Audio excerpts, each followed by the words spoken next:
Como são as coisas, hein? Deu ruim aí para o Zema. O Zema resolveu falar aí, novamente, que o Nordeste está atrasando o Brasil, que o Sudeste é o motor de desenvolvimento do Brasil.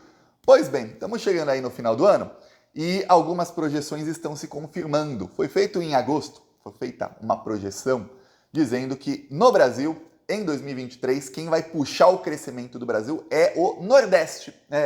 O Nordeste deve crescer 2,4%, o Centro-Oeste 2,3%. E o Sudeste é o que mais, a região que menos vai crescer, 1,7%, ou seja, 0,7% a menos que o Nordeste. Então deu ruim aí para o Zema. E o que aconteceu é que agora em dezembro, vão chegando dados dos últimos trimestres e se confirma a projeção. O crescimento ainda não confirmaram em porcentagens exatas, mas o crescimento do Sudeste foi menor do que dos outros estados. Lembremos que o Sudeste tem nos seus 3 maiores estados aí, que são a grande parte do PIB, 3 governadores bolsonaristas. Temos aí o Cláudio Castro, que está para ser preso no Rio de Janeiro, temos o Tarcísio em São Paulo e temos o Zema em Minas Gerais. O Zema que tem inúmeras falas aí xenofóbicas, então a coisa tá ruim para ele, porque não saiu ainda por estado, mas tudo indica que quem está crescendo menos é justamente Minas Gerais. Deu ruim. Sabe o que eu fiquei pasmo? A imprensa não deu destaque algum. Olha, eu lembro eu comecei a pesquisar sobre crescimentos por região e por estado em 2014. Por que em 2014, Thiago? Porque teve eleição.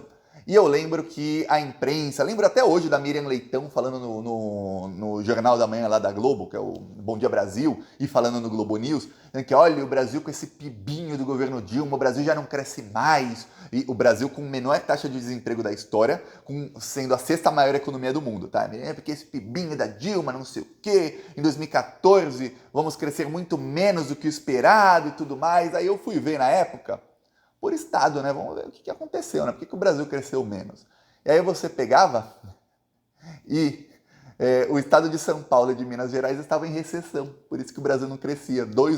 O maior PIB do Brasil em recessão, uma recessão de 1% em São Paulo, os estados do Nordeste têm que crescer 4 ou 5% para compensar, para que nacionalmente tenha um crescimento. Então os estados do Nordeste, em média, tinham um crescimento de 5% em 2014, governados pela esquerda, e São Paulo com recessão. E Minas Gerais do Aécio Neves também com recessão baixa, mas recessão. E aí você viu o PIB nacional e dava 0,7, 0,8 de crescimento, que era o PIBinho da Dilma, São Paulo e Minas Gerais. Aí agora os analistas disseram no começo do ano, e isso foi amplamente noticiado na imprensa, que o Brasil cresceria... Eu fiz questão, no meu outro celular, não sei onde está, o que eu usava para mostrar os dados, então eu fiz questão de memorizar os números. O Brasil teria inflação de 5,4% em 2023, ou seja, acima do teto da meta. O Brasil vai ter uma inflação descontrolada em 2023. Mais de 5%. A inflação do Brasil nesse ano é de 4,3%. Na meta. Quer dizer, erraram os economistas. O dólar fecharia o ano, segundo a projeção deles, a 5,57. Olha, estavam projetando um governo ruim, viu? O dólar está fechando o ano, estamos o quê? 4,80? Olha, você errar por 80 centavos a projeção é ruim, viu? Eu vou te falar uma coisa. Quando você vai no mercado financeiro, qualquer um pode se cadastrar em uma corretora e passar a operar dólar. Se você quiser, é simples. Eu vou te falar, cada tick, que é quando você vê os gráficos no mercado financeiro, sobe, desce, cada tick equivale a menos são 5% de 1 centavo, cada tick. Então precisa subir muito para subir 1 centavo de dólar, quando você vai comprar e vender dólar no mercado financeiro. Cada tick equivale a R$5, tá? Você errar por 80 centavos, se você pensar que cada tick equivale a R$5, quer dizer que eles estão fazendo um erro que, para quem opera com um contrato, eu vou falar, ninguém opera com um contrato, estamos aí falando de um erro de mais de R$10 mil em um contrato, tá bom? Esse pessoal costuma operar com 100 mil contratos. Esse é o tamanho do erro aí dos investidores, sempre errando, dizendo que vai ser pior do que é o governo Lula. Aí no crescimento do Brasil, deve fechar aí 2023 com 3% de crescimento. Eles projetavam 0,8%. Quer dizer, eles erraram por quase 4 vezes. Economistas aí que saem na Globo, que ganham aí mais de 100 mil por mês para falar na imprensa, viu? É gente milionária, isso de salário, fora o que eles ganham aí dos grandes bancos e tudo mais, para fazer o que eu posso te dizer, que é ativismo político neoliberal. É isso que fazem esses economistas. Eles não fazem previsão, eles simplesmente falam alguma coisa para que eles façam ativismo, para aquilo ser usado como notícia quando eles querem. E aí, esses mesmos não comentam que o Tarcísio e o Zema têm 2 dos piores PIBs do Brasil. Que coisa, o Brasil crescendo e o freio de mão do Brasil hoje é São Paulo e Minas Gerais. Olha só como são as coisas. Deu ruim pro Zema e pro Tarcísio. A Globo, obviamente, não vai falar isso, não vai ver destaque nenhum na Globo. Não imagine ver a Miriam Leitão ali com sua cara de mau humor pra cima do Zema e do Tarcísio. Não imagine lá no Globo News o Tarcísio que foi dito aí pela Globo News como ele é a direita do bem. Olha, essa é a direita que estamos acostumados. Essa é a direita do bem. Não imagine que o Jornal Nacional vai dar destaque aí para o fato de que a direita do bem tem um dos piores PIBs do Brasil. Não saiu por estado, mas se por região tá tão ruim a coisa aí para o Sudeste, é porque você pode ter certeza que todos os estados estão ruins, então estão entre os piores PIBs do Brasil. São o freio de mão do país. E aí, olha só que coisa. Quem mais está crescendo é o Nordeste. Você fala, como é que o Nordeste está crescendo? Quem mais está crescendo, Thiago?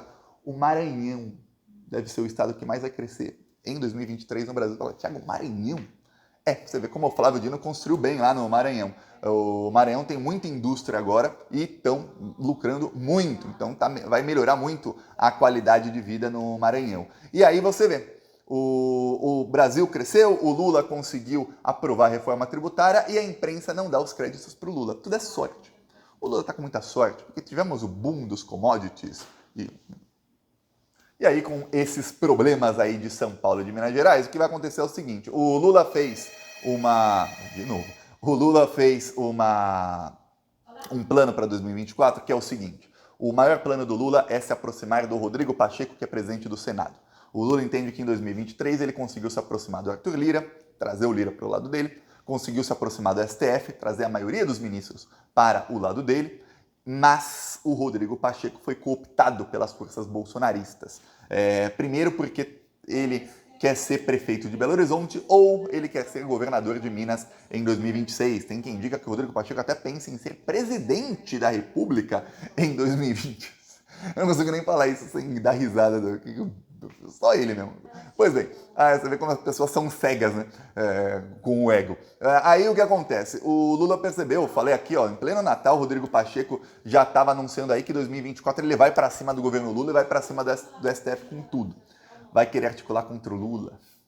Vai dar ruim pro Rodrigo Pacheco. Então, o Lula já falou, 2024, quem eu vou trazer para o meu lado são os senadores, mas principalmente o presidente do Senado. E aí o Lula vai usar o fato de que Minas Gerais está numa crise danada. Ele já usou isso para dobrar o Pacheco algumas vezes, o golpismo do Pacheco. Porém, agora ele vai usar com mais afinco o fato de Minas Gerais estar numa crise enorme, do Zema tá querendo aí ele quer congelar os salários de todos os servidores, ele quer vender um monte de coisa, vender todas as estatais que derem para vender, enfim, ele acha que para pagar a dívida de Minas Gerais, que foi ele quem criou aí mais da metade da dívida, ele acha que você vendendo um monte de estatal pelo preço do lucro de um ano, isso vai ajudar a bater a dívida. E que os servidores públicos quem são os culpados, então eles estão ganhando demais, eles têm que ter o salário congelado. Então esse é o plano do Zema, um plano extremamente impopular e que, obviamente, para o próprio Zema vai dar ruim lá na frente, porque a partir do momento que ele congela salário de professores, policiais, servidores de tudo que você puder imaginar, o que acontece é que os serviços também começam a piorar de qualidade, pouco a pouco. Então, isso vai ter consequências para ele. O Zema tá com o pensamento de que não vai ter consequências políticas graves para ele, porque em 2026 ele quer ser ou candidato a presidente, e aí ele pode fazer igual o Aécio foi candidato à presidência e não ganhou em Minas Gerais. Perdeu para Dilma em Minas Gerais. Mas teve muito voto em outros lugares. Então o Zema acha que ele pode até ser que ganhe em Minas Gerais e tal, mas que mesmo se estiver ruim a coisa lá, os outros estados não sabem do que ele fez lá, então não vai ter problema. Temos aí, há poucos anos, no mesmo estado que Minas Gerais, temos aí um exemplo prático de que realmente não tem problema ele ter sido um lixo em Minas Gerais. Os outros votam nele, seja por ódio ao PT, seja por fake news, seja por serem enganados. Enfim, aí o Zema fazendo isso, o plano do Lula é o seguinte: ele vai tentar trazer o Pacheco para o lado dele para acabar com o golpismo do Senado em relação ao governo federal e ao Supremo Tribunal Federal. E o Lula vai começar a fazer essas alianças exatamente para encaminhar o Pacheco para caso ele queira ser prefeito de Belo Horizonte, até tentar o governo do estado lá na frente, ele tenha seja já mais conhecido em Minas Gerais, e já é, né, senador, mas que ele tem alguma chance ali de ir contra o candidato do Zema, porque o Zema ganhou no primeiro turno e o Zema, qualquer um que seja apoiado por ele, mesmo com uma deteriorização enorme dos serviços públicos de Minas Gerais, qualquer um apoiado com ele, pelo menos no segundo turno chega. E aí quem fica desesperado com essa aliança é o Bolsonaro, porque o Bolsonaro está utilizando o Rodrigo Pacheco para atacar o governo Lula e atacar o Supremo Tribunal Federal. O Bolsonaro sabe o seguinte, que é o que a imprensa também sabe, por isso eles sempre jogam gasolina na fogueira. Ele sabe que quanto mais fraco for o governo Lula, mais fácil vai ser de derrubar o governo Lula, seja por bem ou por mal. E o Bolsonaro sabe que quanto mais fraco seja o Supremo Tribunal Federal, mais fácil é lá na frente de tentar dar um golpe, porque a extrema-direita, sempre que chega no poder, o objetivo final deles é impor uma ditadura. O Trump tentou isso, o Milley já não perdeu tempo, na primeira semana já está tentando isso, e o Milley tem amplo apoio da imprensa, hein? E o Bolsonaro tentou isso, então todos eles tentam isso. Se o Milley lá na Argentina não for tão burro quanto for o Bolsonaro, o problema é que a extrema-direita geralmente é muito burra, problema para eles, né? Se ele não for tão burro igual o Bolsonaro, ele não queimar as pontes que ele tem com a imprensa, tem uma chance enorme do golpe dele dar um golpe e ser chancelado lá pela imprensa, a imprensa falar, é isso que queremos, viu? Enorme. E olha que lá na Argentina o preço de tudo dobrou, o salário continuou igual e o preço de tudo dobrou em cerca de 2 semanas. Então você vê o tamanho da desgraça que tá lá.